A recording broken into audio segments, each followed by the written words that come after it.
صاحب آج آپ سپریم کورٹ میں پٹیشن آپ لے کے گئے ہیں، چیف الیکشن کمیشن کے چاروں اراکین کے جو تعیناتی کالعدم ہو، پھر فارم 47 کو کالعدم قرار دیا جائے، یہ سارا معاملہ ظاہر آپ کی پارٹی یہ بھی کہہ رہی ہے کہ ایکسپیکٹیشن کم ہے مگر پھر بھی ایک لیگل لڑائی کی طرف جا رہے ہیں. یہ ایک قانونی راستہ ہو گیا کہ آپ سپریم کورٹ گئے. دوسری طرف عمران خان صاحب نے آج پھر صحافیوں سے کہا، حالانکہ پارٹی کل کے بیان کے بعد ذرا ایسا لگا تھا وضاحتیں دے رہی ہے. جھگڑا صاحب نے بھی کہا کہ میں اپنی پارٹی سے کہوں گا کہ خط IMF کو نہیں لکھنا چاہیے، مگر عمران خان صاحب کہہ رہے ہیں میں نے لکھ دیا ہے خط. یہ جو قانونی لڑائی ہے یہی درست راستہ نہیں ہے جو آپ سپریم کورٹ گئے ہیں، بجائے اس کے کہ IMF کو لکھا جائے، جس سے آپ کی پارٹی کو شاید نیگیٹو پبلسٹی ضرور ملے گی مگر IMF کو کوئی فرق نہیں پڑے گا. اگر IMF کو خط لکھنے سے کوئی نیگیٹو پبلسٹی پیدا ہوتی ہے تو یہ بھی ضرور دیکھنا چاہیے کہ 2 سال سے جو قانون جو ہے وہ رل رہا ہے، قانون کی حکمرانی غائب ہے، بنیادی حقوق پامال ہو رہے ہیں، الیکشن ریگنگ ہوئی، امیدوار اغوا ہوئے، جو 2 سال میں آپ نے ڈرامہ دیکھا، تو کیا ہمیں یہ سمجھنا چاہیے کہ بحیثیت قوم ہمیں قرضہ زیادہ ضرورت ہے بنسبت بنیادی حقوق کا احترام کے؟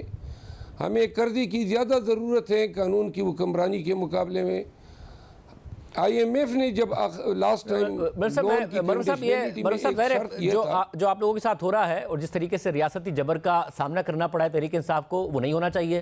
آپ لوگوں کو قانونی طور پر صحیح قانونی راستہ ملنا چاہیے. جو آپ کے ریگنگ کے حوالے سے شکایات ہیں صحیح فورم پر اس کو ایڈریس کیا جانا چاہیے. مگر IMF کا لون نہیں ہوگا، ملک ڈیفالٹ کر جائے گا، عوام کے اور برے حالات ہوں گے، اور بے روزگاری ہوگی اور مہنگائی آئے گی. 2018 میں دیگر جماعتوں کو ضرور شکایتیں تھیں مگر کسی نے اس طرح IMF کو نہیں خط لکھا. لوگ پوری قیادت جیل میں تھی.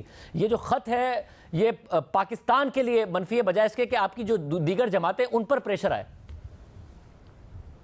تو جن کو پاکستان سے محبت ہے اور وہ یہ نہیں چاہتے ہیں کہ ملک ڈیفالٹ کر جائے، پھر وہ یہ قانون کے آگے سرنگو ہو جائیں، جو جس کا حق ہے ان کو دے دیں. پاکستان اخلاقی طور پہ، قانونی اور آئینی طور پہ پہلے سے ڈیفالٹ کر چکا ہے.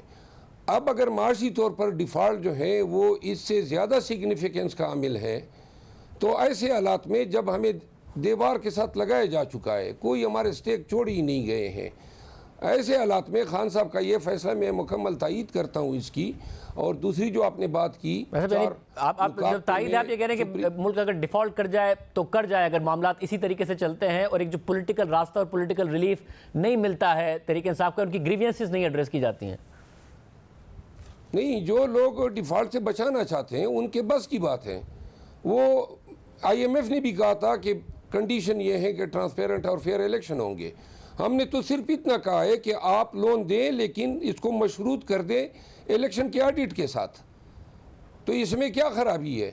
اگر کوئی سمجھتا ہے کہ اس میں مسئلہ ہے کہ جو علی ظفر صاحب نے بات کی اس میں کہ کنڈیشنز بھی ساری IMF طے کرے کہ وہ آڈٹ کس طریقے سے ہوگا، کون کرائے گا، کس طریقے سے نیوٹرل ہوگا، کیا ہوگا، وہ ساری کی ساری کنڈیشنز IMF طے کرے پاکستان کے لیے پولیٹیکل پروسیس میں انوالو ہوگا.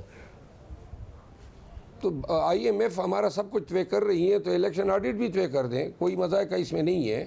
ایک بات جو میں آپ بتانا چاہتا ہوں وہ یہ ہے کہ سپریم کورٹ میں بھی ہم ساتھ میں گئے ہیں، اور سپریم کورٹ میں آج جو میں نے پٹیشن دائر کی ہے اس میں 4 الیکشن کمیشن کی کانسٹیٹیوشن اور ان کی تقرری کو ہم نے چیلنج کیا ہے. دوسری بات جو سب سے اہم ہے وہ یہ ہے کہ ہم فارم 45 لے کر گئے الیکشن کمیشن میں، اپنے بھی، آزاد اور دیگر پارٹیوں کے جو امیدواران تھے ان کے بھی، اور آج تک کسی بھی فورم پہ PMLN، MQM اور پیپل پارٹی کا ایک بھی فارم 45 سامنے نہیں آیا ہے کہ ان کے نتائج کون سے فارم 45 پہ مرتب ہوئے ہیں. الیکشن کمیشن کے پاس ہر حلقے کے اپنے فارم 45 ہیں، وہ اپنے ہی دیکھ لیتے تو دودھ کا دودھ پانی کا پانی ہو جاتا. ہم گئے سپریم کورٹ میں، ایک طرف سپریم کورٹ اگر مناسب سمجھے اور اس میٹر کو 28 سے قبل، کیونکہ ہم نے اس میں امتناعی مانگی ہے کہ حکومتوں کی جو بنانے کا عمل ہے اس کو روک دیا جائے. یہ سب کو مل بیٹھ کے سوچنا چاہیے کہ اقتدار ضروری ہے یا قانون کی حکمرانی. یہاں پہ تو اب ان کو یاد آ گیا کہ ڈیفالٹ جو ہے اس سے یہ ہو جائے گا، لیکن کسی کو یہ نظر نہیں آ رہا ہے کہ ڈیفالٹ سے بھی زیادہ اہم نوعیت بنیادی انسانی حقوق ہے. بالکل ہے، مگر دیکھیں نا مروہ صاحب کہ بنیادی انسانی حقوق کی ویلیو ہے. مگر میں آپ سے پھر میں یاد دلاؤں گا آپ کو کہ 2018 کے انتخابات کے بعد کیا کیا نہیں ہوا ہے. اس سے پہلے ایک جو پولیٹیکل انجینئرنگ ہوئی جس میں آپ کی جماعت بھی اب کافی ساری باتیں ایکسیپٹ کرتی ہے, سلمان اکرم راجہ صاحب ہوں, حامد خان صاحب ہوں, اس کے بعد بھی جو پہلی تقریر کی شہباز شریف صاحب نے پارلیمنٹ کے فلور پر, ان کے بھائی اور ان کی بھتیجی جیل میں تھے, انہوں نے کہا کہ جی آئیے ہم ایک چارٹر آف اکانومی کرتے ہیں, مگر اس کے بعد انہیں بھی جیل میں ڈال دیا گیا. پھر سارے سابق وزراء اعظم کو جیل میں ڈال دیا گیا, صدر کو جیل میں ڈال دیا گیا. اس وقت بھی قاسم سوری صاحب اسٹے آرڈر پر چل رہے تھے, مگر کسی نے IMF کو خط نہیں لکھ دیا تھا کہ ملک کے ڈیفالٹ کا عوام کو نقصان ہے. جن کو آپ کہہ رہے ہیں کہ انہیں فرق پڑ جائے گا, شاید ان کو اتنا فرق نہیں پڑے گا جتنا عوام کو فرق پڑے گا اور عوام کا نقصان ہو جائے گا. جی اگر 2018 میں لوگوں کے ساتھ زیادتی ہوئی ہے یا غلط جیلوں میں ڈالے گئے ہیں, بحیثیت وکیل میں کبھی ایسے فعل کو پسندیدگی کی نظر سے نہیں دیکھوں گا. پہلے بھی اگر ہوا ہے تو غلط ہوا ہے, لیکن یہ کہاں کی دلیل ہے کہ جی چونکہ پہلے ایسا ہوا تھا تو لہٰذا اب بھی ہو سکتا ہے. نہیں ہونا چاہیے. مطلب یہ قطعی طور پر نہیں کہہ رہا میں, مطلب یہ بالکل نہیں کہہ رہا کہ پہلے غلط ہوا تھا تو اب ہونا چاہیے. آپ کے ساتھ بالکل غلط نہیں ہونا چاہیے, مگر اس کے نتیجے میں بیرونی IMF کو لکھا جائے یا آپ کہہ رہے ہیں ڈیفالٹ کر جائے تو بہتر. اس کے اوپر سوال اٹھا رہا ہوں میں. مگر مگر صاحب ایک اور, آپ نے کل ظاہر آپ وکیل ہیں, کرنے کے نہیں لکھا ہے.